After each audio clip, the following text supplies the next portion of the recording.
Hey, welcome back. This is episode 14, maybe? I don't know. This is the morning Brushback. I'm your co-host, Dan Blewett. I'm here with Bobby Stevens. Bobby, how are you? Daniel, good afternoon. Good afternoon. And we are joined on location from perched above the Brooklyn Bridge with Zach Clark. Zach, how are you? I'm good. Dude, It's my nice little backdrop. Yeah, that Zoom background's pretty rocking. Almost it's better than like what I have back there initially. You getting vertigo? It's pretty tough. No, I like it up here. Got it. Looks peaceful. So Zach is he's a scout for the Tampa Bay Rays, former major league pitcher, former journeyman in baseball. How long did you play? Was it 10 or 11, 12 years? I'd say like 9.5 if you just like half seasons and years. So I'll say 10, but. Okay. Zach is an honest fellow. He will not exaggerate his amount of years. And there you go. But all three of us, former teammates at different points in time. We all sort of like crisscrossed. Zach and I were teammates in college, go Retrievers. We were all teammates, or Zach and Bobby, you and Zach, what years were you guys teammates with the Orioles? That was a few years, no? It was like 10, 11, 12, or maybe even 9. That's 9, a high 10, dose. 11, That's a high dose of Bobby. I'm sorry I was all over the place. If any year you were in Bowie, we were teammates, and I was in Frederick for pieces of 9, 10, 12. Yeah, you bounced. You were like, I was everywhere. You were the plug and play guy. Yeah. Oh yeah, he can throw strikes. He can go pitch here. Yeah, let's move him down 2 levels for a spot start. That happened. Were you on that team? Yes, I know. It's ridiculous. Oh man. Wait, you weren't in Delmarva, were you? I was never in Delmarva, no. Oh, so that happened when I was in Bowie. I went to Delmarva. They had like a bunch of rainouts, and I hadn't pitched. They were like, "Oh yeah, just go to Delmarva." And I had like family that was at the game, and I'm like, "Oh man!" So you got to drive, and I only threw 2 innings, but it was the Orioles crazy. Way. I mean, dude, it was my way. It was the way I got. Like, I don't know if a normal path would have been the way that would have gotten me to where I went, but it was. It was just what I did. So Phil, sometimes it was cooler than others. Our listeners, viewers, and real quick, Zach, about that thing. So your draft status, like the way you bounced up and around, like give us a quick overview of what you're talking about. Okay, so. 5th year senior, signed before the draft. At the time you could do that. So I signed after the college season was over in like the end of May. Went down to extended spring training. That was in 06. And then from 06 to the middle of 14, played with the Orioles. And I was kind of like your all-purpose, multi-positional pitcher. I could start. I wouldn't close, but I could pitch any time, throw strikes. Command oriented righty. Got to the big leagues after I signed as a minor league free agent. Just kind of renewed with the Orioles. Got put on the roster. Pitched in the big leagues for 1 game that year. My next appearance was as a knuckleballer in Double-A, so big league outing didn't go too well. And then I did the knuckleball, basically a calendar year up until the next year's short season teams got released, and then played indie ball for 1.5 years, trying to come back conventionally. Didn't work out, and then started scouting right after that. So we're going to double back and talk about the knuckleball stuff. But okay.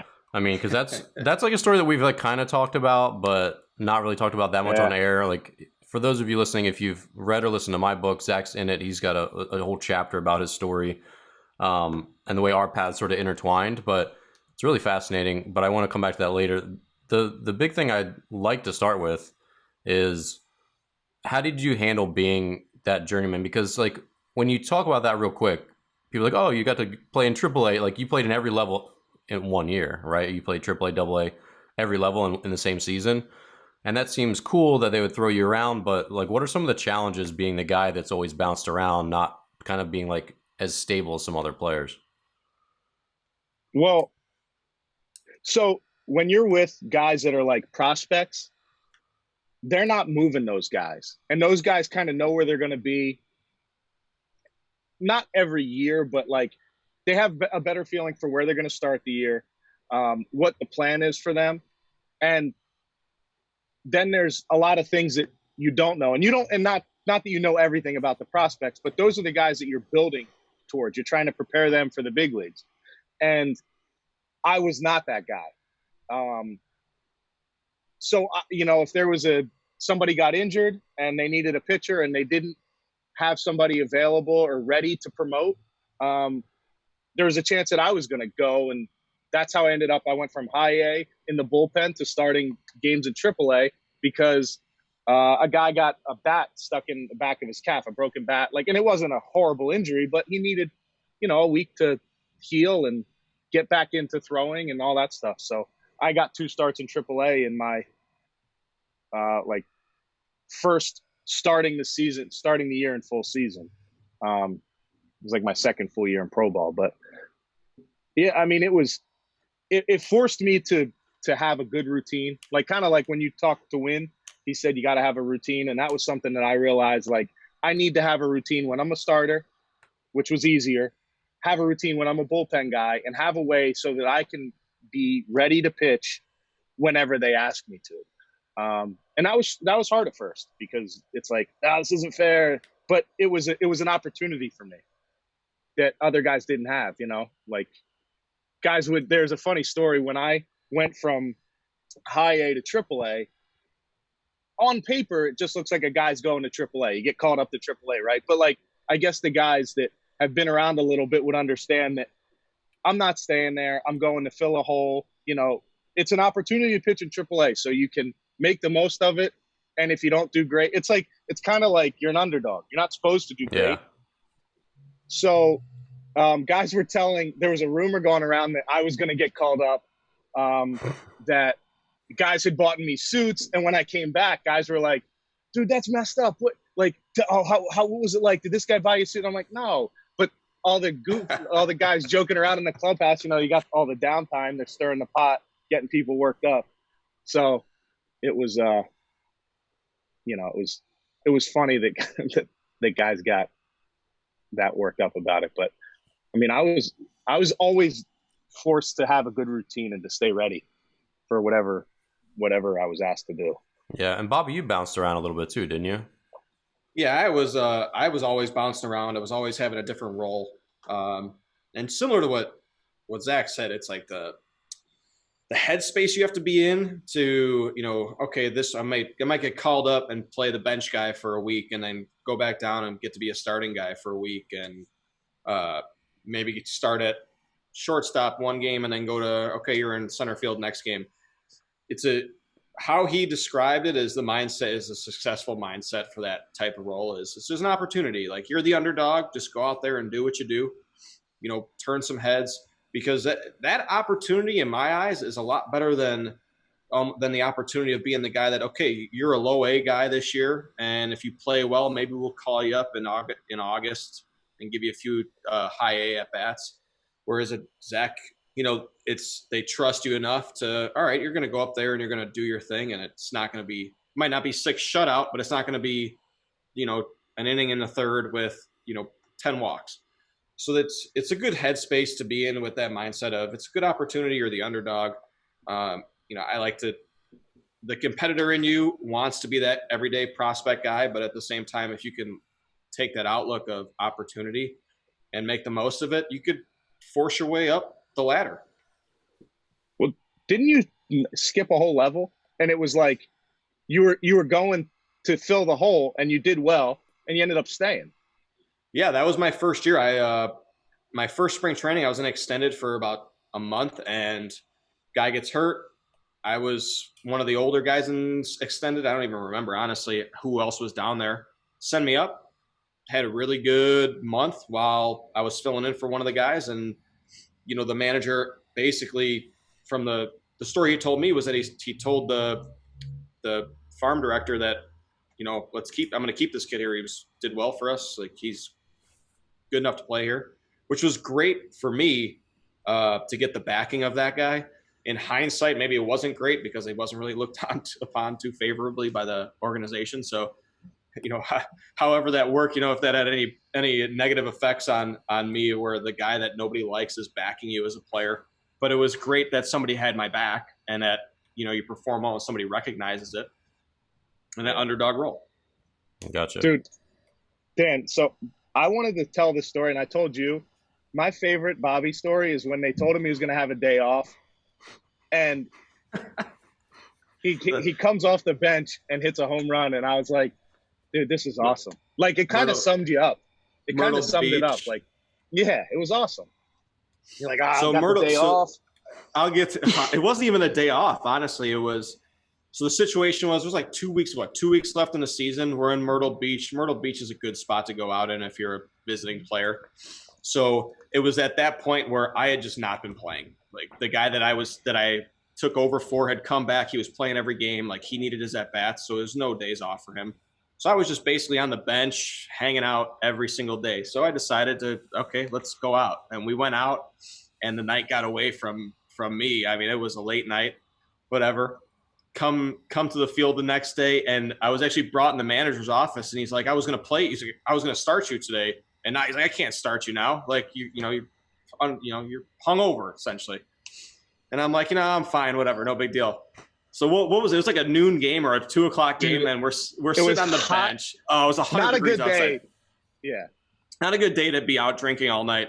And I'm sitting on the bench, and I mean, sure enough, the first inning or the second inning, the kid that was playing that had come back, that I was taking his spot on the roster, he hits a ball third base, he dogs it down the line.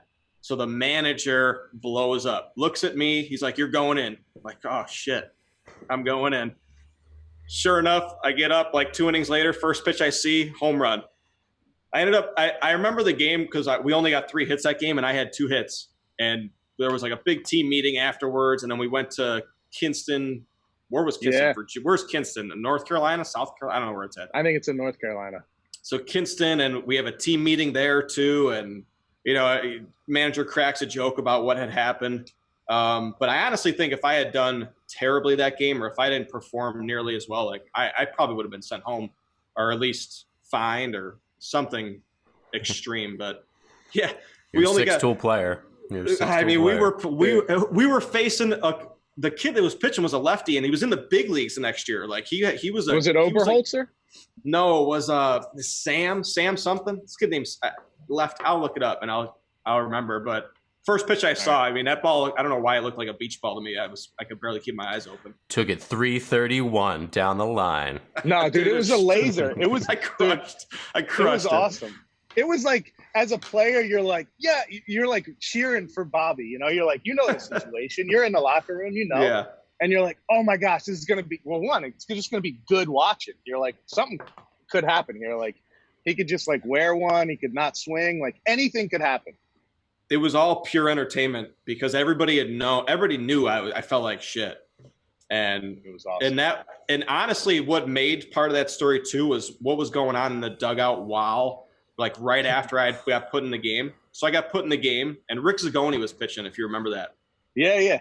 And this is Myrtle Beach. When we're playing, they had Hayward, Freddie Freeman, Cody. They had like 5-6 big leaguers. Yeah, 5-6 big leaguers on this team. And all you hear is yelling coming from the dugout. Our manager and this player just yelling at each other, swearing at each other. Yeah, you were in the dugout, so you would, like it was. The game was like stopped. It was awesome. It was that all the theatrics made it a great story. Yeah, that was a fond memory of mine just from pro ball. So Zach, I want to segue here. So you and I talked it was probably like a year ago, but you're at a big combine. You're watching a lot of really high level prospects pitch, and there was a pitching guy there who you said he kind of lacked feel, and he was kind of tinkering with guys and like trying to show them new mechanical stuff right before they were about to go on stage, essentially, and throw their best for you and 20, 30 other scouts. Being a minor leaguer for so long and a major leaguer, how do you feel like the feel that you've learned, like what matters, what doesn't matter as a player? Do you feel like all pitching coaches have that, all hitting coaches have that, or do you see more guys today that maybe lack that feel where they're trying to change someone and like it almost screws them up before they go like display what they can do? Well, one, I don't know a lot about the new guys. Like I don't see them work. I try and listen to a lot of guys talk in Zoom and just read what they put out. But I'll say that I think your relationship with the player matters. How long you've known them, how well you know them, and then ultimately, like my job for me, when I'm there to evaluate, I'm not there to give them feedback. Really, I mean, if I'm in a coaching role, I might give more feedback or just say like basic things. This is what I think you would help you. But I mean, when you're getting ready to compete, I think the focus should be competing and, what you're getting ready to compete and not worrying about a mechanical adjustment or, how to throw a certain pitch. I just don't, I don't know enough players. My relationship with players I don't know them like that to give them that kind of information. Maybe at some point I will throughout the season, but not in those kind of environments. Yeah, Bobby, what's your policy? Like, do you tinker with guys much before they go in a game? Absolutely not. Like the game is if I'm going to say anything to somebody but during a game, and the biggest thing, the most relatable situation I can give is I help with an independent team in Chicago.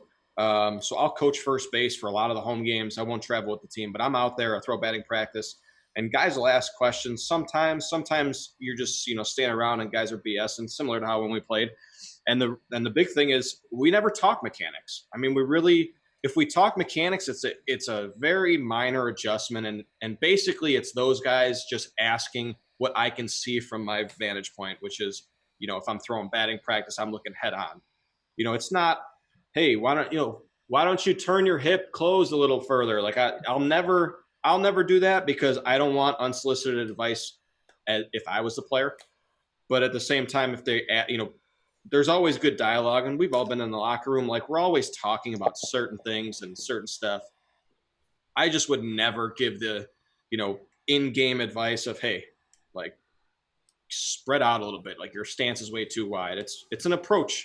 What are we looking for? This is what this guy's done. This is a scouting report. Let's have a plan on how we're going to be successful against this guy, work on whatever you want to work on in the cage and outside of the competition. And, the competition is just that. Like you train all day, all winter, all whatever, spring training for the competition part. Like that's the time to compete, not the time to refine whatever you've been tinkering for 6 months, it's from the scouting side, Zach, what I am curious, and probably a lot of people that are watching, how much do you like watching games and how much do you like, the amateur showcase, the controlled environment? Like which one do you put more stock in? I know I always like watching kids in games and seeing how they compete against each other, but showcases are huge.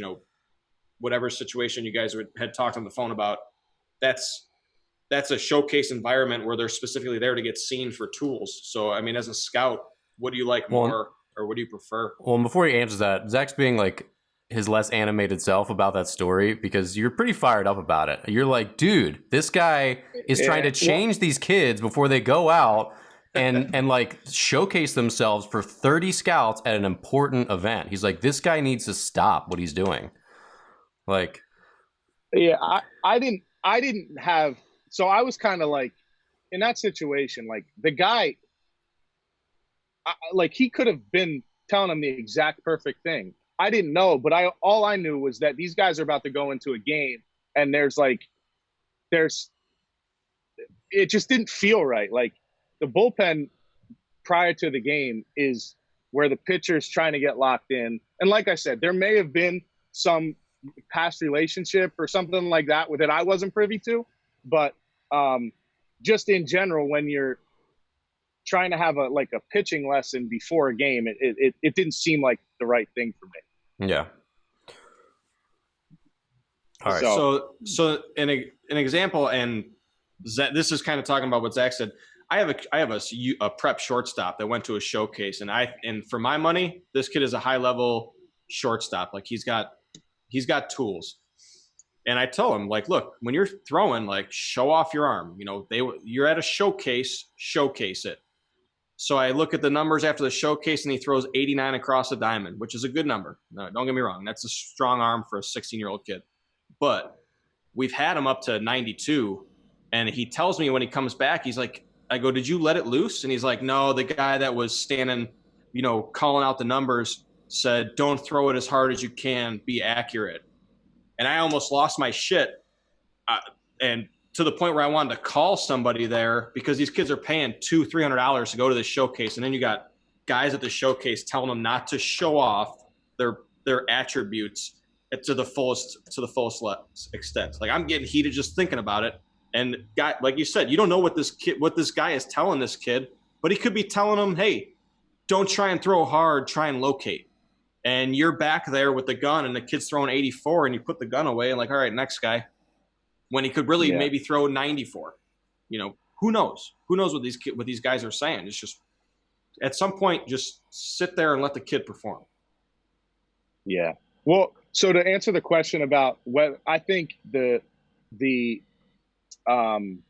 showcase setting and the game setting are two different things. One, you're going to get to see tools in the showcase setting. That's what it's set up to do. You get to see him run. You get to see him hit BP. You get to see him see some range, see some arm strength, all those things. And then ultimately, like, I'd prefer to see a game, but if you don't have the tools, you might not get them in the game, because you might not see a shortstop get any ground balls. You might not see a kid face any velo. You might not see BP or whatever it is. So, and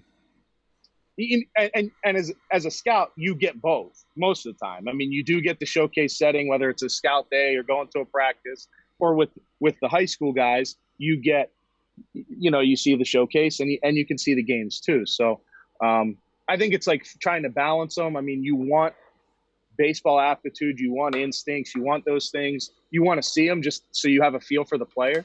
But I prefer to watch a game. I like games better. It makes more sense to me. When you see the tools, like, you may have really good tools, but you might not be a great baseball player, and you don't get that good of a sense of that from just the showcase setting. Not that you might have it, you know, like, hey, I wonder how this kid plays. He looks kind of raw, whatever. Yeah. But you get a better sense for that when you watch them play the game, when you watch them run the bases, when you watch just them maneuver at bats throughout a game. And when in showcase settings, I mean, whether it's just the showcase with no game or the showcase when you're facing a new arm every time up, it's kind of hard to get in that rhythm of the game. Like, the game has less rhythm in general. Yeah, that's a good point. Yeah, that's fair.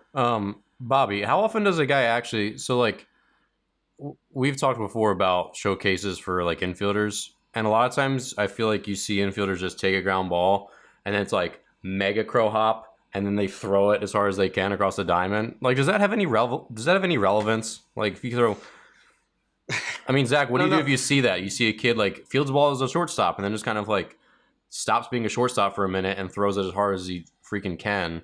Does that tell you anything? I mean, in my amateur scouting opinion, I think give us your dog crap opinion, Bobby. Well, I think the throws at a showcase are to show how strong the kid's arm is. Even they're not going to throw the ball that hard in the game. Usually, they don't have to. Like, if it's a ground ball hit at you, you don't need to 100% it.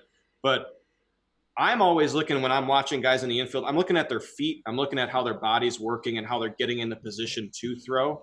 And then I don't really watch the throw at a showcase necessarily. Like, I'd much rather watch the throws of a pre-inning ground balls from the first baseman, just to see like where they're taking them from. You know, I always took it like deep shortstop, almost behind the third base pre-inning. You know, I'd rather see that as just me. Like, I'm always watching the feet at a pay to play showcase, as opposed to the, you know, that shuffle, crow hop throw is. If everyone's going to do it, you might as well do it and just get the number, because everyone's at the end of the day is going to look at that number, that arm velocity number. But I don't think it has any relevance. Arm velocity. Zach, how do you feel about the word arm talent? Arm talent. See what kind of. Who do you want me to say? He's a 20 to 80. Talent is a phrase. He's a 70. He's got an 80 arm talent. Well, dude, I'm glad that Wynn backed you up on that, because if Dan had asked me, I wouldn't. I've never heard that before, but I don't pay attention to the breaking down of football players. Well, you haven't watched any Dan Marino tapes? Bob's been exposing. But I don't watch what they're saying. I'm watching him. And his arm talent. That's what you're watching. Just stop. Just go back into your Chicago igloo and leave your arm talent. It's actually freezing in the room I'm in right now. It's 77 and balmy out right now here in DC. But Zach, what if there's a father of an infielder or infielders listening to this, what should they focus on if they're taking they got 20 scouts watching them at a showcase, they're taking ground balls?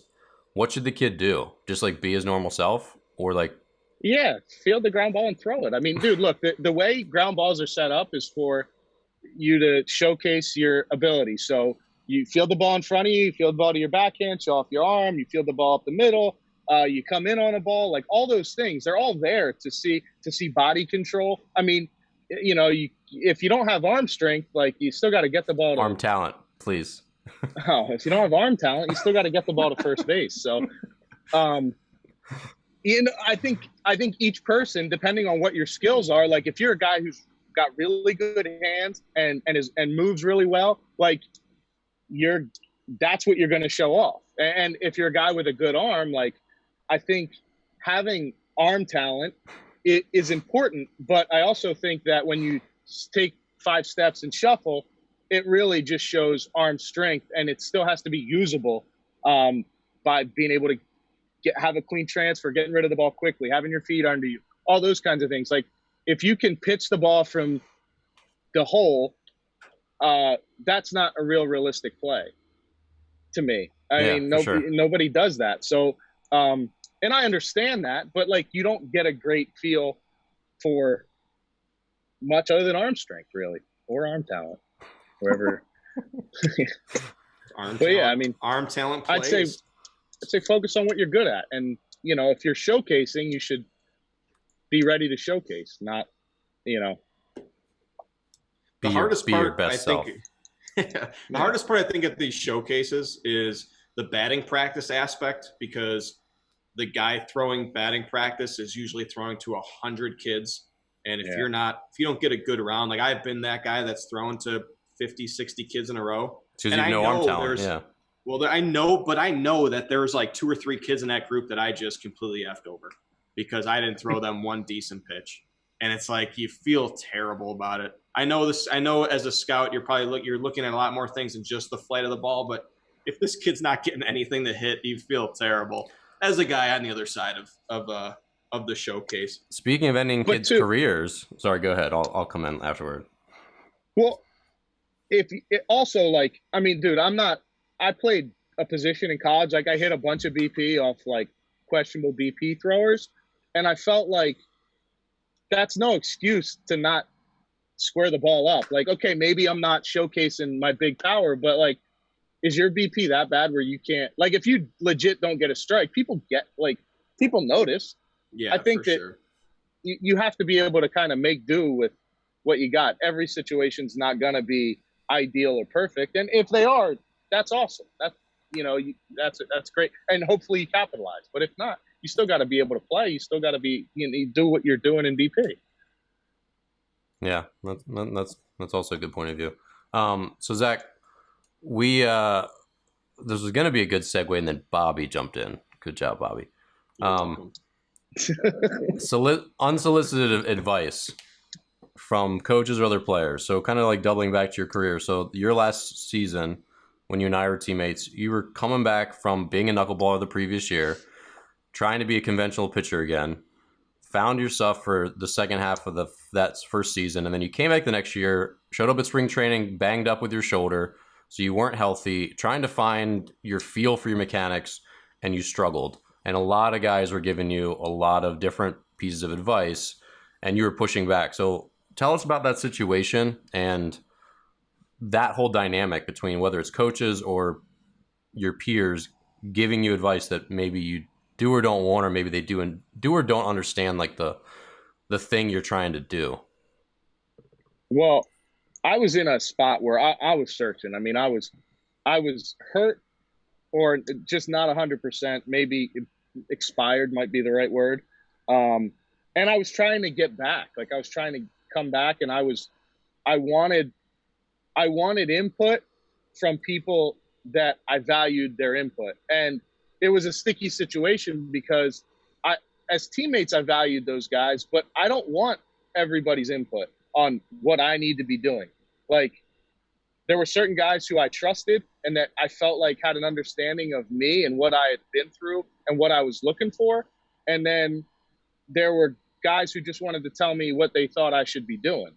And, you know, as a pitching staff, you're together a lot and you kind of work through things individually with a lot of people around. And it was probably I brought a lot of it on myself, but, you know, I found myself like basically telling dudes to beat it because they were just telling me what they thought I needed to do and where I was. And I'm like, dude, just like, you don't know what it feels like right now. Like I'm searching for a feeling, and that may have been part of it too. Like I was searching, and I don't know. I mean, it kind of goes back to what I said before. The relationship has to be right. You have to be ready to receive things or in a place to receive things. And if, you know, guys could be giving you the best information, if you're not ready to receive it, it doesn't matter, you know? So, you know, I probably wasn't ready to receive much, and it made it seem like I was open to hearing anything. Yeah. And I really wasn't. Do you feel like coaches, how long will a coach go if you're, say, maybe just like even politely not taking their input before they just kind of like, because that happened to me later that same season. Like I was struggling or next year, and a coach basically labeled me a head case. He kept giving me advice that I knew was not good advice for me. It just like, I was like, okay. I'm like, that's not it. And then I didn't do it. And I did what I thought I needed to do as this is my 7th year. And, he's like, Blewett's over there doing his weird thing. Blewett's all messed up in the head. Blewett's a head case. And it was like, we were like, he was on my side 2 weeks prior. And then suddenly he was like, what, Blewett's screwed. And it's like, okay, dude. Well, I think there's a couple things at work here, because now I feel like there's the coaching environment now is a lot different than it was 5 years ago. And I feel like the influx of coaches now are very much focused on the individual and what they need to get better. It seems that way. I mean, I'm not getting coached, and I'm not around coaches a lot, but I try and listen to as much as I can about what is like. I mean, it's happening. Coaches are coming in from college, and there's a lot of younger coaches, and just the emphasis tends to be the individual. And I think for both of us, like, we were at a part in our career where we were just at the end of our careers, and I just think, we were at a different place than a lot of people are who are just starting their journey into getting into pro baseball or college or whatever. We were kind of specific in what we were looking for, and we knew what we wanted and didn't know how to get there, or had been there before and we're trying to get back. And I don't think that relates well to the high school kid or the college kid. And I think that the coaches that are in place now, that may be a strength, where they're giving guys, hey, if this is what you want, it's like a menu. I've heard people present it as a menu. These are a bunch of things that we can do to help you get to where you want to be. And you are the one that gets to choose. So you have some, you have more of a sense of direction, and like, it's your career. It's you are the one who's making these choices, and they're just giving you options. Whereas I feel like more so with us, when we were coached, it was more like, this is the way that we're doing stuff. And I've never been told that I need to do something from a coach that I was like, I don't know. Like, I mean, I was lucky. Guys kind of let me go. Part of that was because I was, I was kind of a bonus. Like I didn't, my success was not, they weren't heavily invested in me. It's like whatever we get from Zach is icing on the cake. Right. Yeah, that's fair.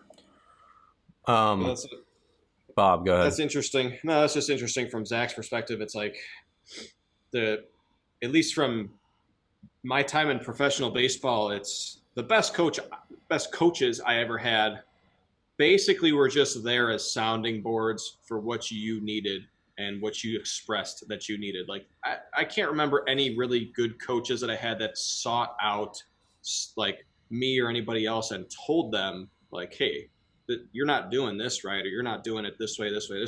Like those guys, I feel like that's what the best guys, like the players coaches, that's a good quality that they have. I mean, I could rattle off a dozen guys like off the top of my head that I thought were great coaches, and I can't necessarily pinpoint anything that they told me specifically about baseball.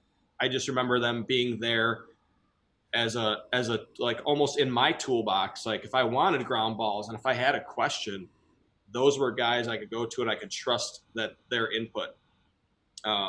Pitching, I feel like, is a lot different because you guys are around each other a lot and you're essentially all trying to perform the same task. Whereas if I'm sitting on the bench as a position guy, like I'm a middle infielder and the other guy might be a catcher, another guy might be an outfielder. So we're not really, I mean, we're in the same boat, but we're kind of not. So it's a little bit different dynamic, I think, on the bench and maybe in the bullpen when you guys are sitting around talking to each other. But it's, yeah, I mean, the best coaches that I've ever had have never forced something. It's been a collaborative effort. It's been an open dialogue. And it's basically the players are leading what they need. And that's how it should be. You know yourself best, especially at the professional level. Like, well, when you're 21 or 22, you probably don't know yourself as well as you think you do. And you probably need some structure. Sure, but you definitely know yourself better than that guy knows you. So if that's the but case, you don't know yourself better than that guy knows pro baseball. Maybe not pro baseball, but the dialogue has got to be, there's got to be some kind of dialogue as opposed to a mandate, I think. I mean, even there's certain things that need structure, but at the end of the day, it's like you want to take hold of your career, and it's a tough thing to do as a young player. Zach was a fifth-year guy, so essentially he's an older guy that comes into the professional ranks, older than probably a lot of the guys and the level that he went to, like just by virtue of older than all of them. So you have a 22, you have 23. A maturity, you have a like a mental maturity as to an approach with like other adults, because all these coaches are obviously older than the players. Yeah, I just think it gets like that's clearly a good trend for baseball. It's still, I think we're still seeing a lot of opinionated younger players who they know more than we ever did when we were coming up. And I think they can get into these environments where they're like, well, I've been doing this program. I'm not doing it your way. It's like, well, Sonny, you don't really know what pro baseball is like. Like, this isn't college workload. It's not, 70 innings anymore. It's going to be 160 innings this year for you, or it's going to be 3 times the games. So maybe like some of your stuff before, and this is what we talked about, a couple episodes ago with some of the things mentioned in the book, The MVP Machine, with, the main character basically just telling the whole front office to go screw themselves, that he was doing it his own way. It's like you don't necessarily know what the way is yet, right? I mean, Zach, did you see guys like that on the OFP guys who maybe should have listened a little more to some wisdom? Yeah, I think some of it might be like a defense mechanism. Just like there's comfort in knowing what you know, and there's discomfort in the unknown. And when you're trying to do a new program that you don't know, it's scary, and it's kind of giving up some control. And I think there's a balance. Like, I think ultimately as a player, you need to know who you are and what your strengths are and what you need to get better at. And when there's an open communication between the player and the organization or the team, and the goals are clear, then you can move forward with a program that works. because if that isn't the case, and you've got a team that wants one thing and a player that wants another, or they have two different ways of getting there that aren't agreed upon, there just becomes like unneeded tension and conflict that is slowing down the process of the ultimate goal, which is getting better and getting to a point where you need to be or want to be. It's going to help both parties. Yeah, that's fair. Bob, That's it. Huh? I thought that was good. I thought that was a good answer. That was a good answer. That was a good answer. Fair's not even good. Listen. The criticism, right. there's a harsh critique by Dan. Dan is tough, man. That wasn't a critique. That was me trying to. That was just okay. Whatever. For those of you out here listening, we're here with pompous Zach Clark. Well, how did things change? So you were scouting for the Astros, and then you've been with the Rays a couple years now. How have things changed organizationally? I'm sure the Rays do things a little bit differently, but are any big differences stick out either for you as a scout or things you notice them doing on the field? Obviously not like trade secrets, but just general stuff. How's the transition been? I can't say enough good things about the Rays. I don't have any hard feelings or anything with the Astros. I was learning how to scout there, and everything was new to me. And now I'm with the Rays, and I'm still learning. I've just been there a little bit longer. Like the people, I like the open lines of communication. That's a big thing. Just being able to ask questions, or if you have any issues, there's people to talk to about them. Whether it's anything, just in the whole range of what you could be dealing with as a person, from professional stuff. The Rays just focus a lot on people, which I really like. In terms of stuff I see on the field, the game is a little bit different in terms of when I played. Like BP, sometimes there's less of it. They do different things at BP. I know they do infield, outfield before BP sometimes. Especially I don't spend a lot of time in scouting pro ball at the higher levels. A lot of our assignments are at the lower levels in the Penn League. And I find that those games, the home team is out doing infield, outfield, doing early work for their BP. Once their BP's over, they're done. And then the other team comes on and has a more traditional BP, stretch. And then they do their IO. And you'd hit BP, then the other team would hit BP. Then you come out and do infield, outfield, right, Bobby? Isn't that what we did? I know pitchers, we just had to be out for chain gang. So yeah, you guys had to be out for, I don't remember IO being a thing. It maybe once a week if we did it. It was more of I felt like, and I only have experience with two organizations as a player. I felt like if you were playing well, like if the team was doing okay and everybody was kind of progressing how they wanted, then early work guys had their schedule, and then we did batting practice, and infield, outfield almost felt like punishment. It was like, hey, we're taking an infield, outfield today, and everyone was kind of like, shit, why? I love taking infield, outfield. It's fun. I enjoy that as just a player, but I don't remember ever having to do it. We always had some form of early work, whether it was infielders, catchers, bunting.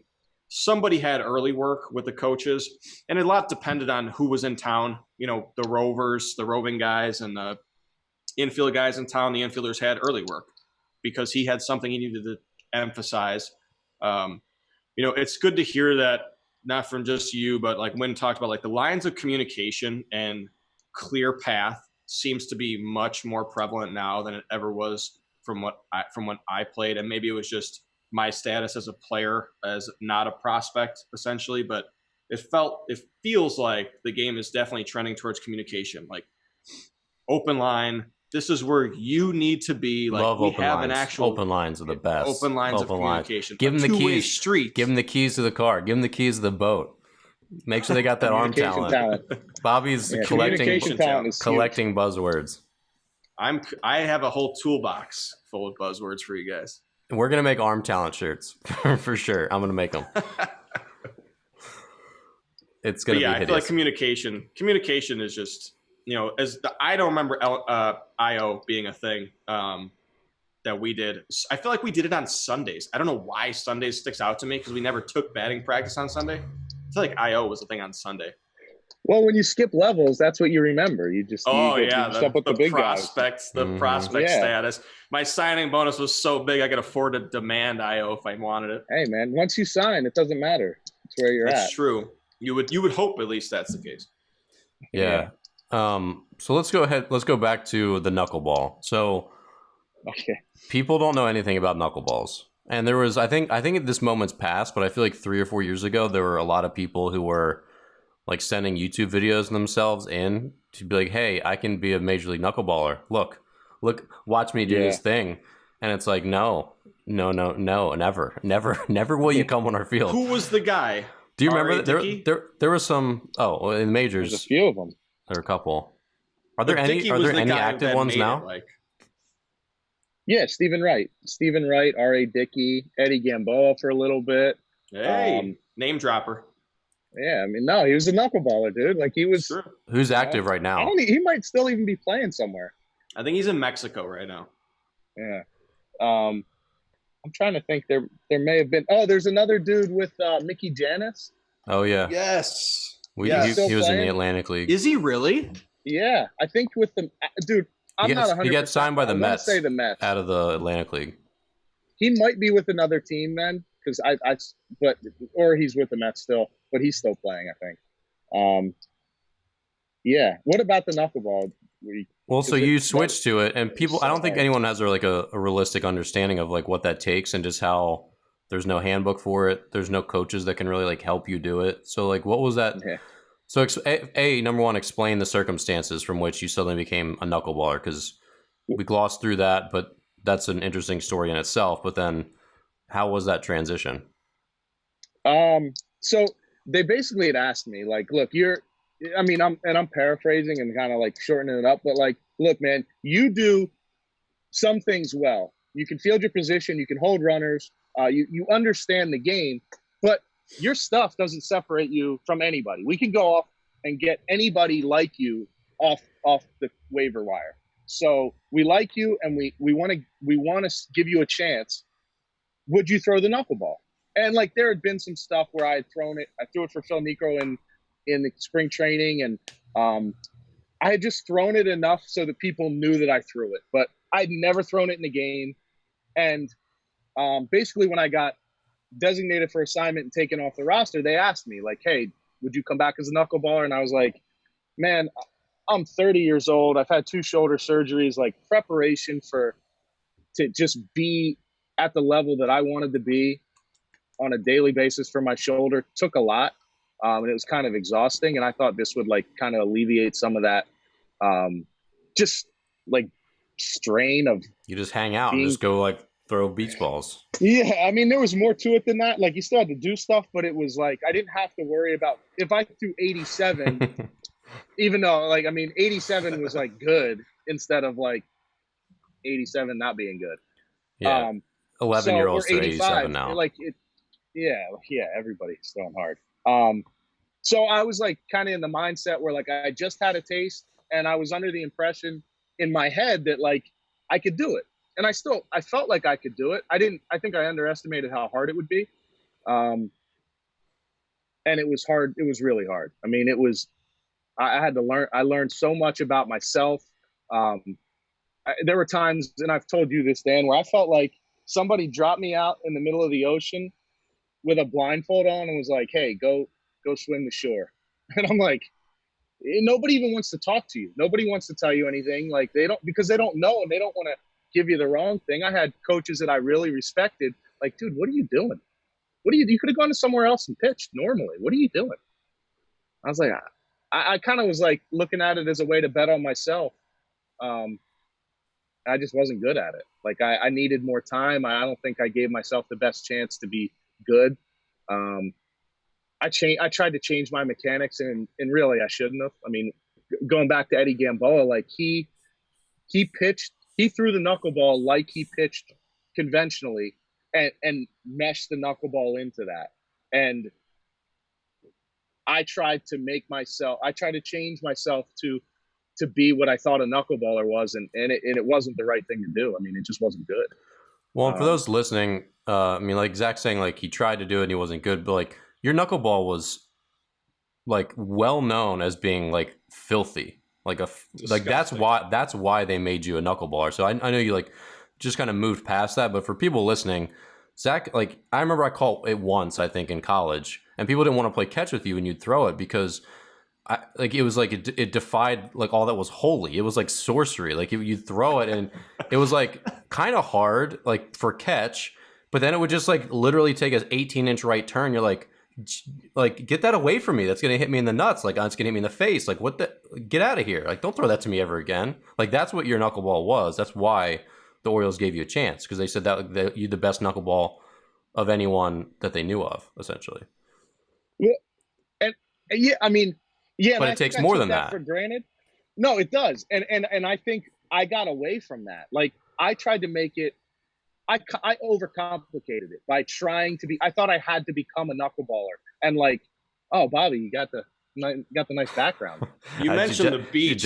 I just noticed that it was cold here. I decided to warm it up. I was trying to change mine, but I don't know how to do it under pressure. I'm afraid to like hit the wrong buttons and mess up the recording here. You got a lot going on because you're hosting. Yeah, this is. Very, very tense. So I think I just overcomplicated it. I mean, that was like I tried to do too much with it because there was I think the idea that nobody was there to help stressed me out, or like I felt like I had to, I did research. I was like, okay, R.A. Dickey moves like this. He takes away all added motion. You want to kill the spin of the ball. And those were things that I think it took away from my knuckleball. And it ultimately dude, it was, I started in AA and went down and never came back up. And there were times where I did have a little bit of success, but not nearly to the point where you want to say this is working or you feel good about it. I literally went out there every time and had no idea what was going to happen. And that's a really uncomfortable feeling for a guy who, most times when I got on the mound, I knew where the baseball was going when it left my hand. I had a pretty good idea, and I took comfort in that. And this was the opposite, and I wasn't very good at it. Well, and one of the things that I think is important to stress is that there's a lot of different ways to throw a knuckleball. You can throw it slow, like, a la Tim Wakefield, or you can throw it super hard, which is what you're referencing with Eddie Gamboa, because most people probably don't know who Eddie Gamboa is. I barely know who he is. He was like an up and down, like brief major leaguer in a couple seasons, right, with the Orioles. But then there's R.A. Dickey. But he didn't throw it hard. R.A. Dickey, right, who threw it really hard. Threw it hard. Yeah. But Eddie did not throw it hard. Oh, Eddie I thought he threw did. it. I mean, and hard is like if you throw like 77, that's hard for a knuckleball. Yeah, because Tim Wakefield was like threw 60s, low 60s. Slow. I mean, that was like slow and big, and I think that even Stephen Wright, I think Stephen Wright is probably the closest to Dickey. And I don't know much about Mickey Janis. I don't know about his knuckleball really. Stephen Wright used to throw hard, and I mean, I don't know. Maybe he throws 77. I mean, if you're throwing 80 miles an hour with a knuckleball, that's like gas. Yeah, it's terrifying. And most people are more closer to 70 than they are 80, typically, from what I've seen. Got it. So, there's. So I was I don't want to cut you off, Clark. I was a teammate of You already Janis. cut us off. Just keep the way this works, Bobby, is you just cut them off and then you go. You get in that seam and then it's like you're running back. Get in that seam and you go. And you go. I'm taking over host duties and I'm muting both of you guys for the next 20 minutes. Don't make me say, go ahead, Bob. Go ahead, Bob. No, just get in that seam and break a tackle and go. So the Barry Sanders in me was I was teammates with Mickey Janis. So what made him so successful is that he also threw like 91, and he would throw the fastball and it would look like 100, and everything he threw was hard. So this knuckleball was probably mid 70s and the thing looked like a dart.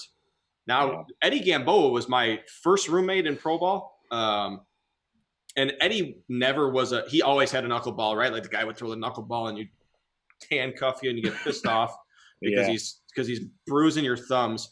But Eddie was also he was like a fifth-year senior guy. I think he had surgery in college.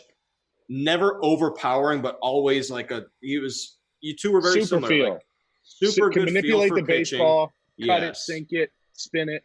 He was good. Successful Change-up, dude. really good changeup. Awesome pickoff move. Awesome. Oh, really good pickoff. The best move. right-handed pickoff move I've ever seen. It's so Seriously. fast. It was good. This is what I don't get about Eddie. Watch this. He pitched against the Orioles, who should know him better than anybody, even though the guys in the big leagues probably didn't know him better than anybody. If there's one thing that when you face Eddie Gamboa, he's super tricky, and he's got an awesome pickoff move, and he picked dudes off like against the Orioles. Like, I don't understand it. Like, and an incredible clip, and an incredible clip. Well, like, what's the normal amount? 1 to 2 pickoffs a year for a right-hander? Dude, it was like lucky. 1 a game. And that's what I heard. I mean, it was like 10 a year, easy. Yeah, and I'm not exaggerating. It was unbelievable. He'd pick him off at second. So what made it different? I mean, what was it? He was quick. He was really quick. His feet. He was really quick and really accurate, and he was short with his arm. Dude, he was. I mean, just look. I don't know how to look it up in minor league stuff, but you can look up the big league one. It was because that's what it was. It was really, really good. So this is where we need a producer. We need to be like, Alexa, can you look up Eddie Gamboa just like in the other, and just it shows up. Or if I had planned ahead better, I could have had him pull it up because this is going to be on YouTube, obviously. But Bobby could look it up, screen share with us later. But if I'm the producer, this is going to take a drastic turn for the worse. You can't be trusted with anything. Yeah, producing talent, your internet talent. Nothing. Boy, no, I'm not a good tech person.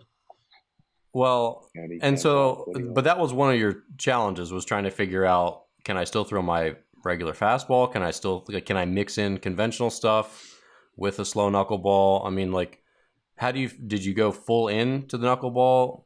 Like, how do you figure out what your pitch mix should be? Like, what velocity to throw it? Is that just like all uncharted territory? You just figure it out as best you can? Yeah, well, I mean, first, like, the effort throwing a knuckleball hard is like, you realize really quick why it's like such a special thing when you can throw it hard, because not that I mean, let's just say I threw 90, right? Like, if I tried to throw a knuckleball hard, it would go like, I'd be like, oh, I threw that one hard, and it'd be like 73. And you're like, all right, I'm just going to cash out on trying to throw it hard because that sucked. That's not arm talent. I'm 73. No. Yeah, I mean, but then again, when you try and throw it slow, it's like 70, 69. So it's like there's not that much. You don't really get. I wasn't getting the return on that effort that was taking away my feel, and not to mention it's a whole different feel. You're just trying to figure out. I knew who I was as a conventional guy, and as a knuckleballer, you're trying to figure out like. One, just throw a good knuckleball every time, because that in itself is going to be, it's super unpredictable, you know? But the problem is, like, the guys, you just want to be consistent with the knuckleball, because it's not going to be. Yeah. You know, if you could throw a good one every time, Bobby knows he pitched. If you throw a good... You're exactly. So finally somebody on this podcast recognizing my arm talent for what it is. He did have arm talent, 90. Block out Bobby. Did you actually throw 90? Yeah. That's not surprising. Oh, yeah. Bobby's a good athlete. I swear. I'm the worst athlete in this conversation.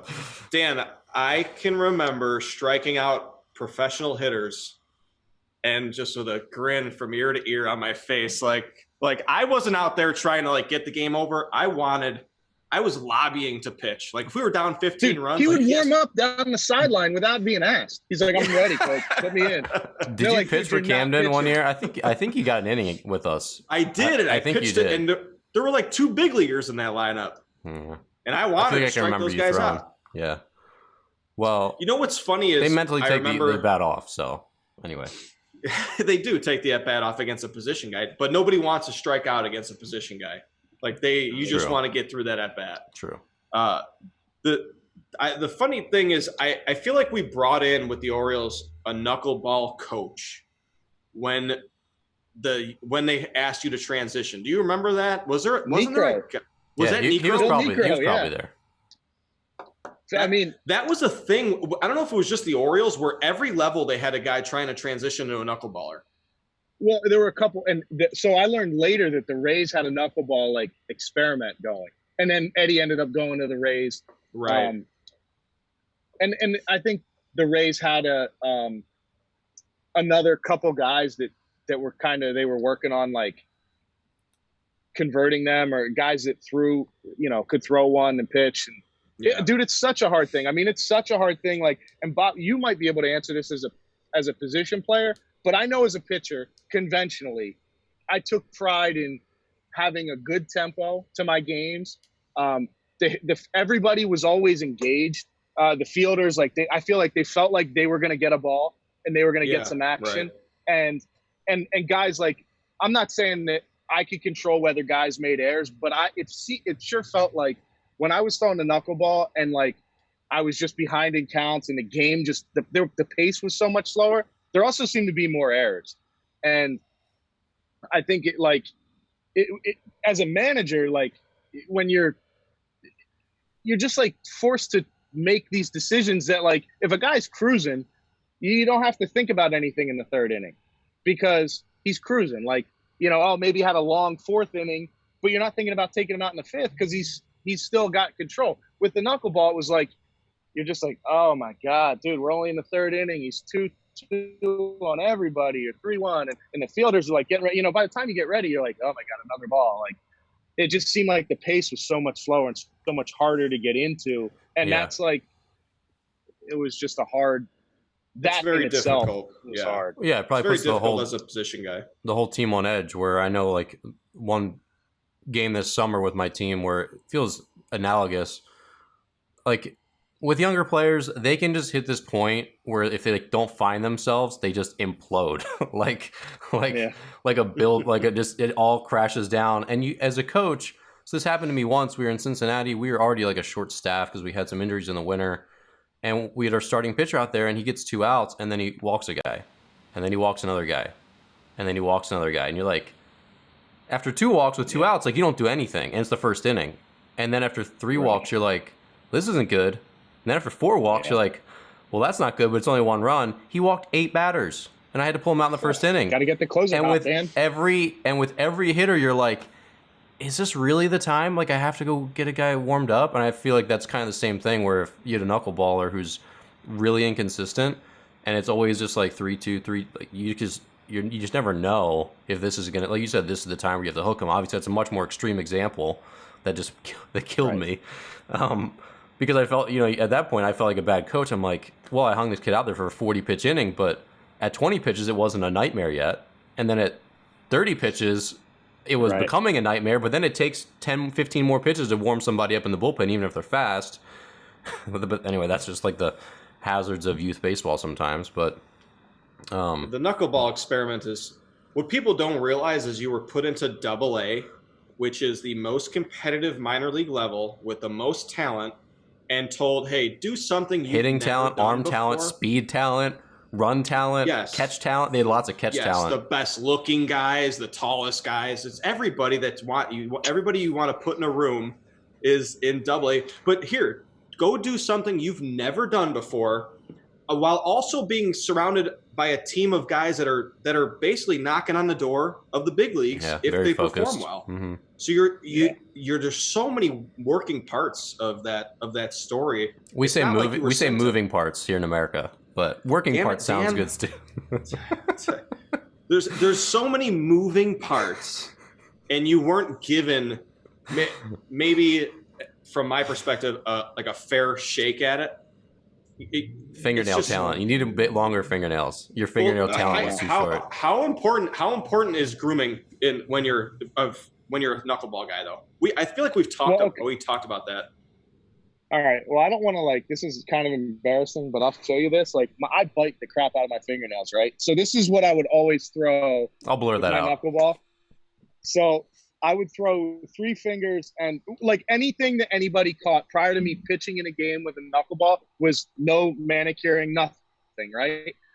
But I'm like, oh, I got to be a knuckleballer. So I went and got acrylic nails to dig into the ball to give me some just something to kind of dig in with. Performance enhancers. Yeah, that should be illegal. You should have to grow them yourself. But could you give yourself nail steroids that make your nails grow? Hell, that's the thing.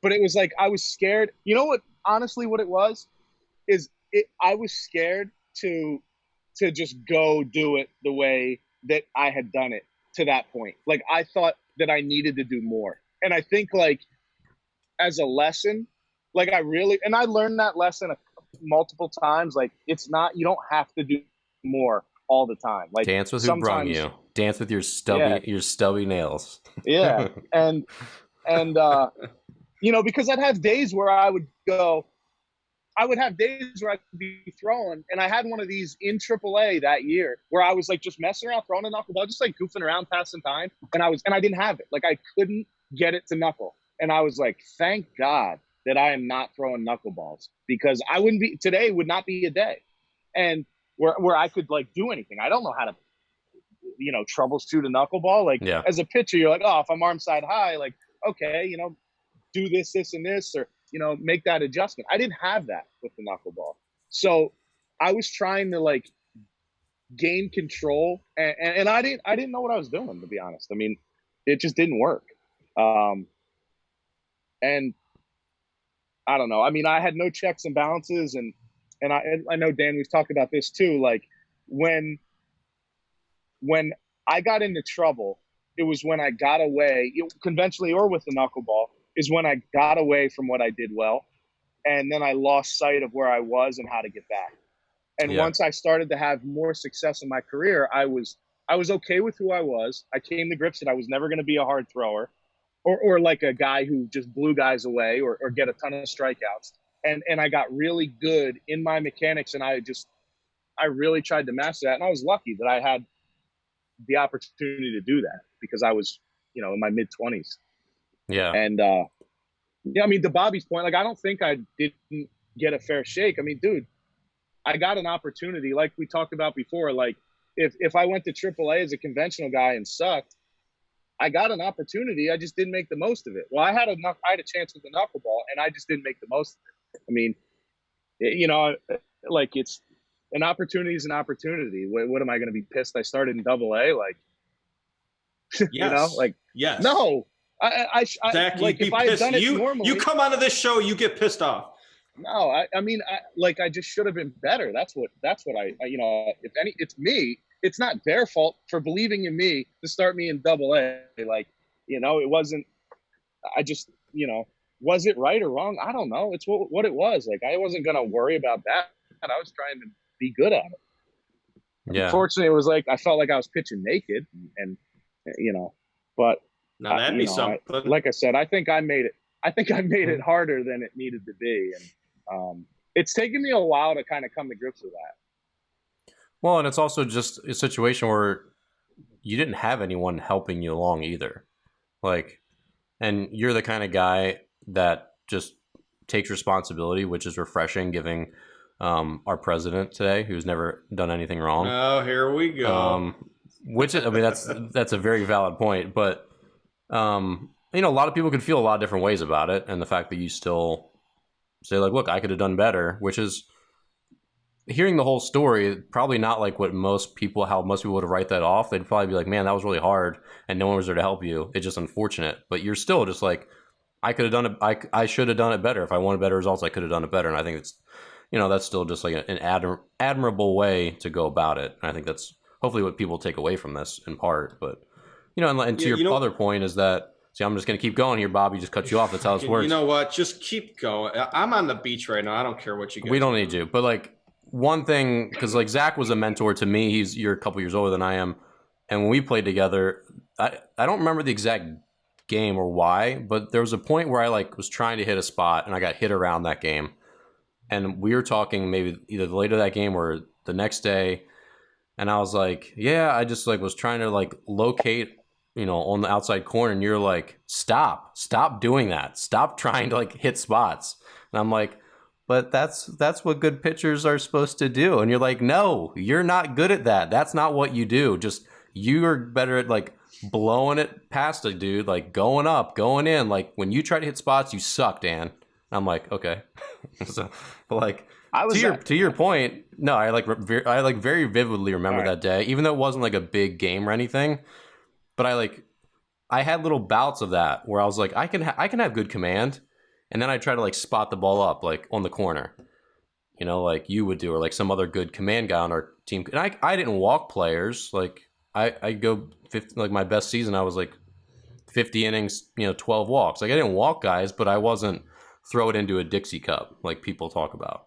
And when I tried to do that, easing off just a little bit, that's when I got hit because I was my best, like really letting it fly. I get more spin, I get more like whatever on it. And that was the same thing as you were just talking about, is like trying to be the the best version of yourself, and understanding what that looks like, because we always try to like try to be better than we are, and then you can like get away from it. Dixie Well, and two, like what you just said, when I've had the guys who have really helped me,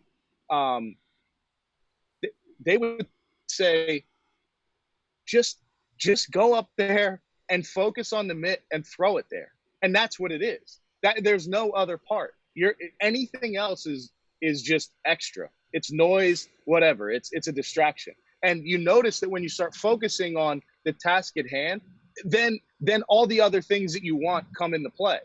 I started to throw harder when I was like just trying to stay in my box. I probably had the best season I've ever had as an older guy who had 2 shoulder surgeries and like just basically had no business being where I was, and now I'm the best I've ever been.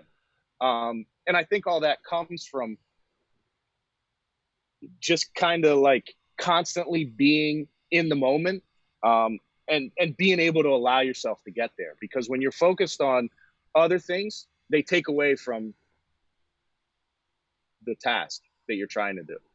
And you know, we could go into like a mental skills and mental all that kind of stuff too, because I think that's really important, and just being in a good mental space to compete. But I think that like I was fortunate, like I said, that I had an opportunity to work that stuff out at the age I was. Had I been a prospect, we probably wouldn't be on this talk. And I don't know. I don't know if my career would have been the same, because I would have had different expectations, all that stuff. But I think being in the position I was in allowed me to kind of work through some things without having being under the microscope. Yeah, no, that makes sense. Bobby, is there an equivalent on the hitting side? That's fair. Well, you're actually cutting out a little bit, but no, it was a good combo. Good combo. We caught almost all of it. Is there an equivalent for a hitter? I don't know if there's an equivalent to like becoming a knuckleballer on the hitting side. I think part of, how I said like Zach like didn't get a fair shake, starting in AA, like didn't even get a chance to feel it out. I think a lot of that is like me looking at Zach like a guy I'm friends with, a guy I like a guy that you want to succeed as someone that knows him. Like you're rooting for him to succeed, and you feel like, from my vantage point, it's like, oh, typical Baltimore, like not even giving the guy a chance to do well in this role. Whereas Zach's taking the different approach and the different outlook of like, hey, I get a chance to pitch in AA, and if I do well, like it's a good opportunity. I'm sitting there as a guy like rooting for Zach, thinking like this guy's not even getting like send him down to Sarasota for 2 weeks and like let him throw a few bullpens, like figure the shit out. You're almost like mad for him, and that's probably not fair. It's your career, but as a guy that's friends and wants to see your friend, wants to see people that you really like that deserve chances get a fair shake, feels like it's a bad one. I think a comparison might be if they asked a guy to switch hit, and I don't know that I played with anybody that was asked to do that. But I remember talking to someone who was asked to do it in college, and obviously not the same circumstances as a professional baseball player, but to be asked to switch hit at any level, if you've never done it before, regardless of how good your batting practice is so difficult, and it's such a mind fuck, for a better lack of a better term. hitting is very, very hard. That was a great And term for the kids that are listening. Perfect. Yeah, really just wake them up. these kids, Wake 'em up. You're welcome. Hey, I've been up. You see the sun behind me? I've been Got up great for hours. language talent, Bobby. Just scaring everyone away from our This show. is the real world. This is how the we real talk. world. Yeah, Bobby's 18 malorts deep at this point of the day. Were we supposed to be drinking? Switch hitting, I think, is a good comparison, and I don't know if it's even possible that someone could pick that up at the professional level and have, it's going to take a special type of player mentally and the confidence to fail so much and just know that you're working through it. Yeah. And also have the confidence to know that the front office or the people that are in charge aren't holding it against you for failing.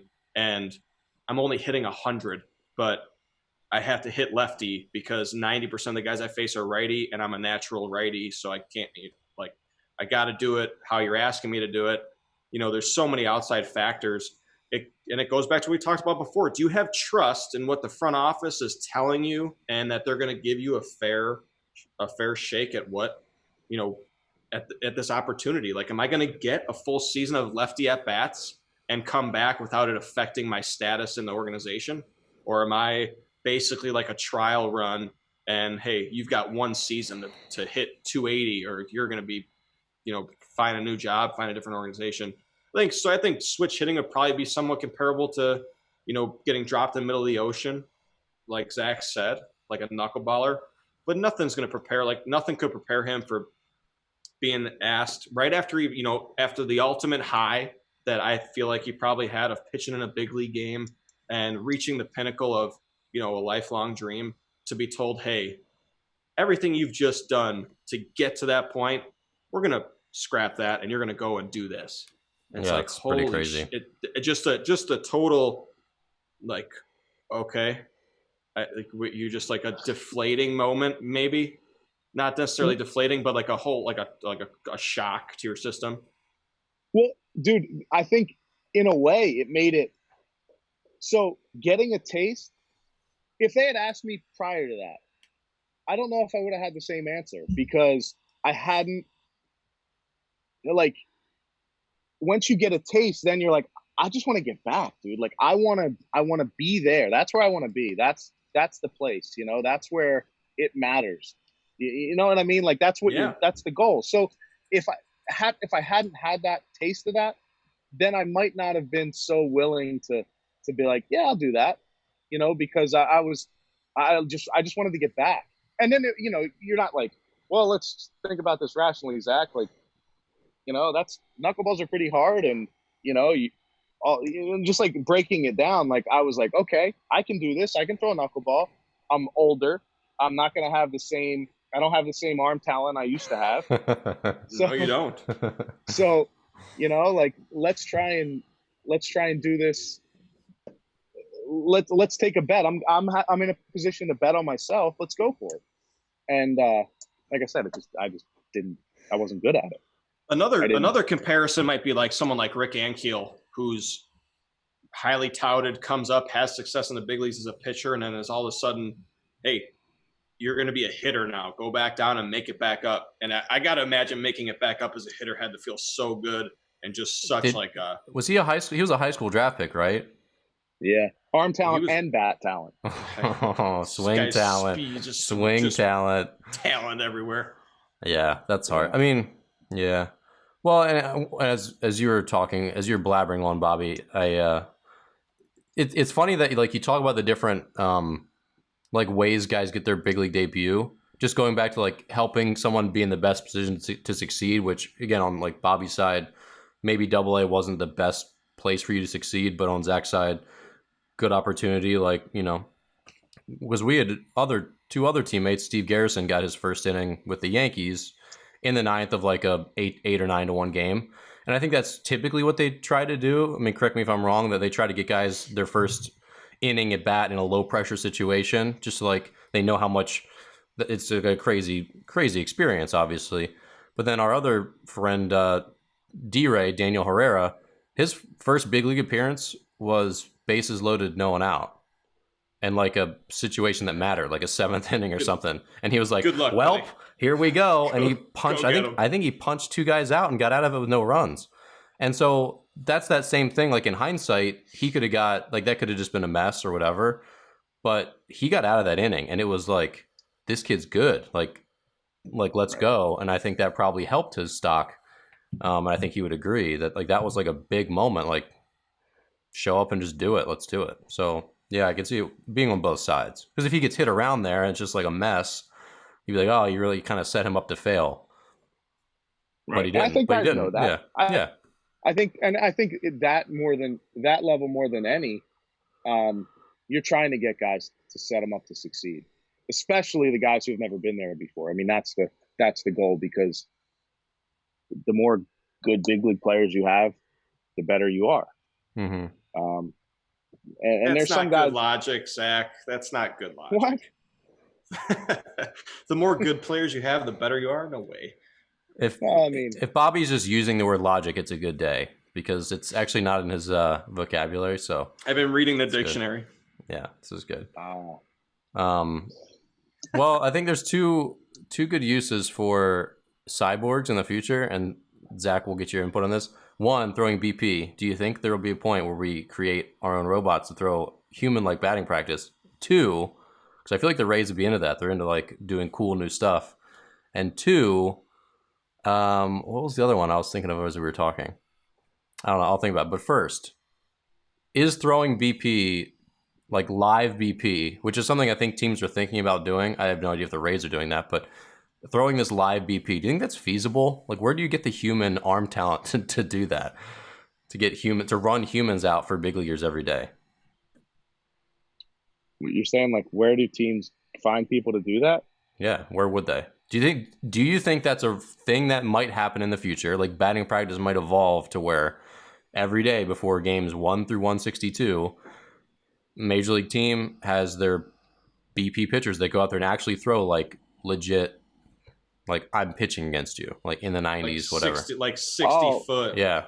Oh, okay. And if we can't get humans, they do it 162 games a year, just because they don't even want to do batting practice every day. Yeah. So I doubt they're going to like do a game before the game type thing. But in terms of training, anything that I think, like, the goal with training now is to try and find things that can closely mimic game situations, game speed, like all that stuff. So if you have a robot that can, like, you can legit like screw on longer levers and have it be Randy Johnson or whoever the pitcher is that you're facing, and mimic their delivery and the way the ball comes out of their hand, like, I want in on that. Second, that would be awesome. I remembered it. Have either of you seen this show on Netflix called Altered Carbon? It's a very violent futuristic show. Have you seen it? Never seen it. I wouldn't really watch it again. But anyway, it's an interesting premise, which I think is probably realistic for the future, where basically who you are is stored in a disc in your spine. So when you're like maybe like 1 or something, they put this thing in your spine and essentially downloads your consciousness into it, and it just continues to like put the information in there as you age. And so then basically who you are, you're like you as a spirit person. Yeah, it's all in that disc. So if you get shot and killed and that's still intact, they can take it out, and they call it re-sleeving, which I don't know why they use that term in the show, but they call it, you get a new sleeve, a new body as a sleeve. So if you're like 40 years old, would it be allowable to like re-sleeve you into like a 20-year-old dude and like put you back in the big leagues? Would we allow that? No. Is that a performance enhancer? This was not. Took it as literal. This was not on the show notes. Question. But 40 years from now, when we have this, 40 years from now, when we have this technology. What team is going to sign up for that? You're just going to boost all your money. You're going to like put your abilities in the best body you can. Like, I mean, the team, like, one, if you can do that, then there's a problem, because you should have already done that. There shouldn't be anybody better. You know what I mean? If that's what is going on in baseball, then these dudes should be like the best of the best of the best, and we're running out of people to put them in. That's part of they make it part of the salary cap, though. You got to have 3 of these dudes that are only 5'10" and don't weigh any more than 180 pounds. You can have one freak like 7 foot tall. Like, you can't just have a bunch of freaks out there. You got to have some normies. Well, the sleeves would still be real people. Like, basically, like, so we got to kill people. You grow them, but I don't know. The show's sketchy. But what I'm saying is, I say no because the teams would then have to pay for this new, like, they just be growing bodies. If I'm a 40-year-old dude, yeah, like then my earning potential is like constantly gets more as the better body comes along. Yeah. What team's going to sign up for that? They would just get the dudes with the best bodies already and put they'd find the best bodies and the best like chips and put them in there. Yeah. Derek Jeter would just reset. He's 20 again. Yeah. So I don't know. I mean, I kind of like thinking about it, but I just don't know why they would say yes to that. That'd be crazy. Unless the players union's like, oh, we get a body upgrade every 3 years or something.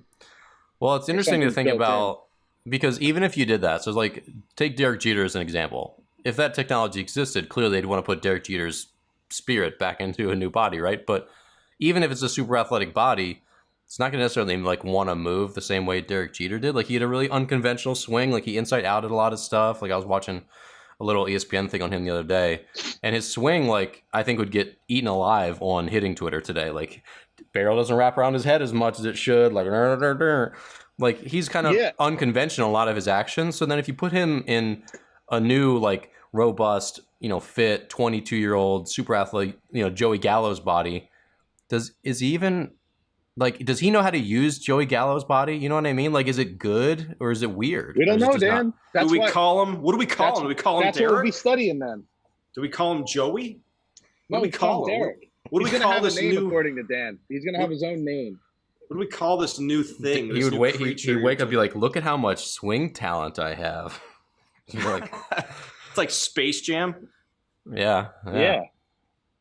They put the monsters. That'd be cool to figure that out. I'm interested in this topic. I just don't. There's too many possibilities to like really talk about.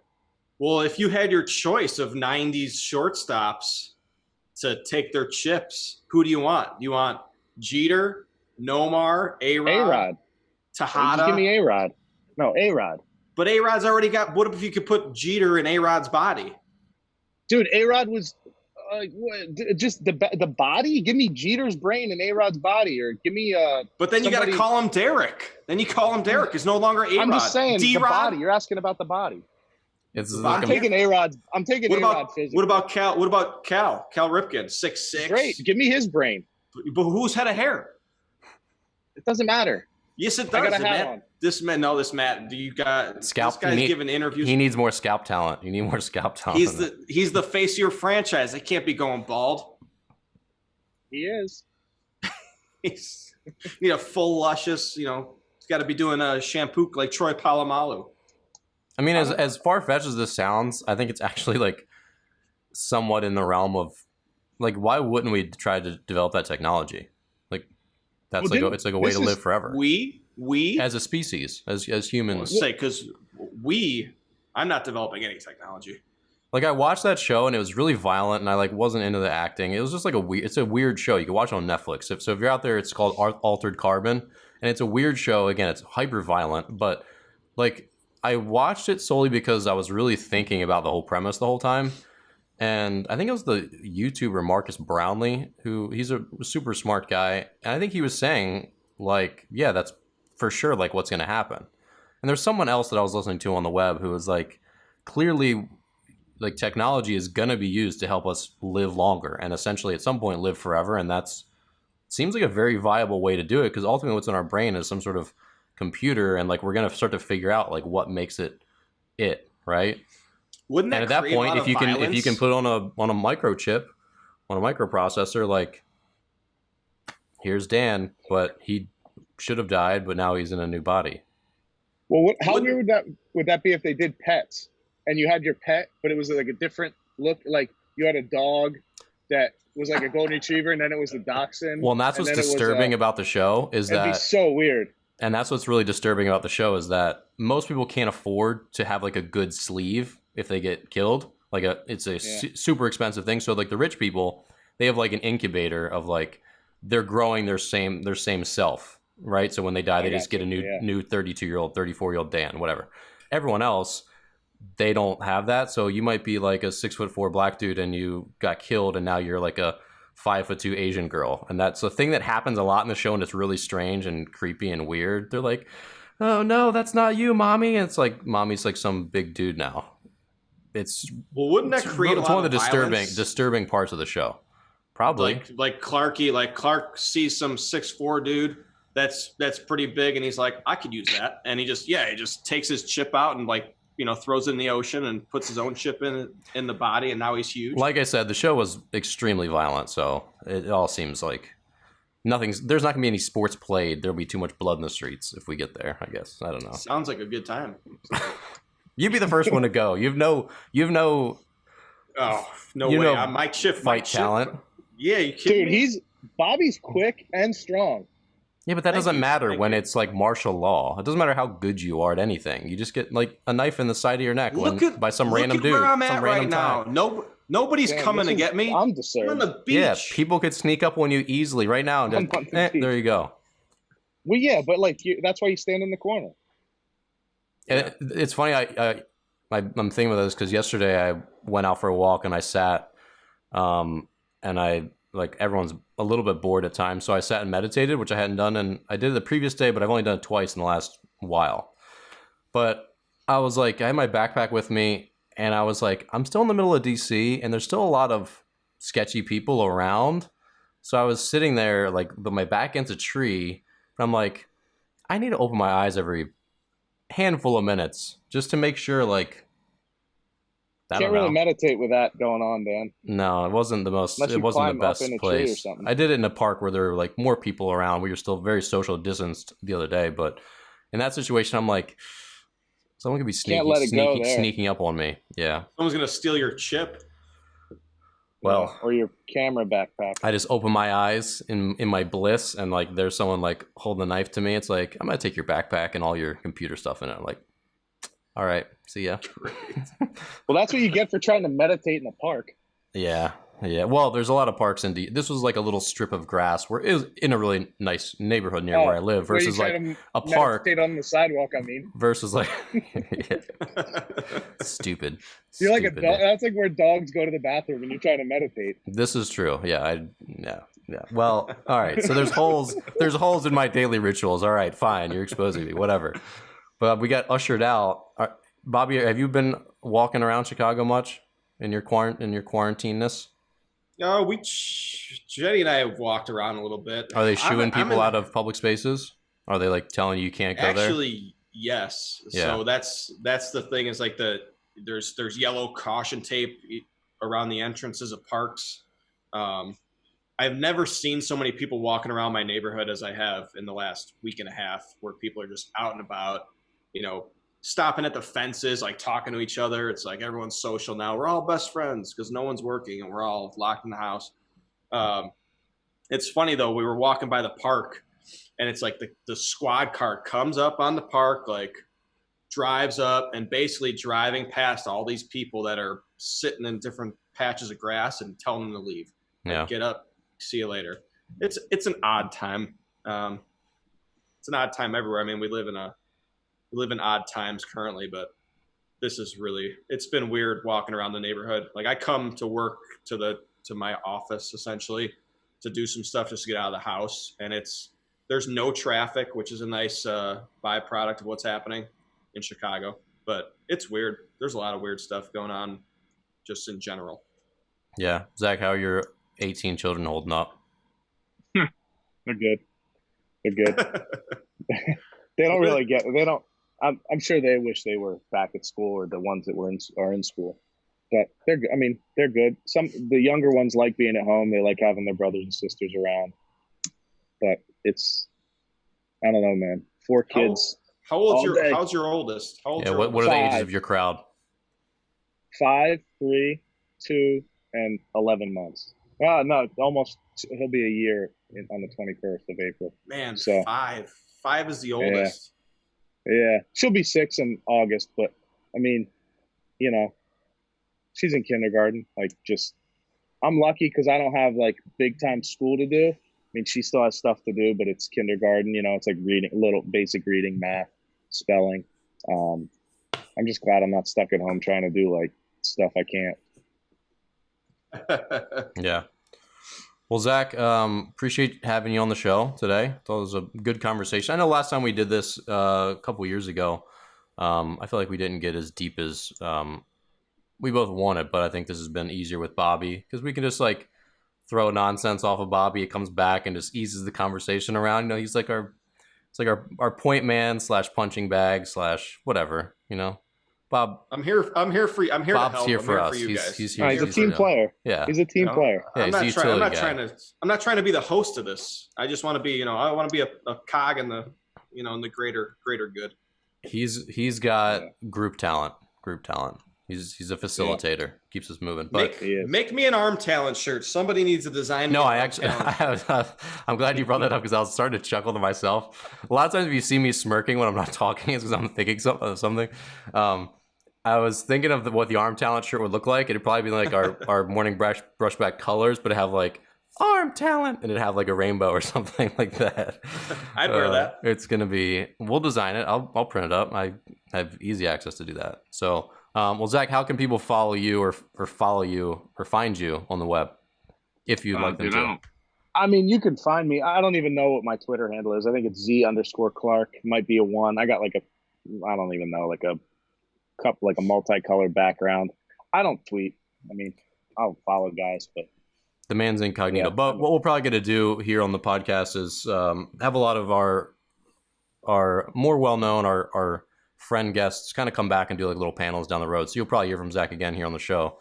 At some point, we'll have a round table and kind of do that stuff. So I think that'll be fun in the future. So we'll have you back on. We can get a lot of good people from just from get some human talent.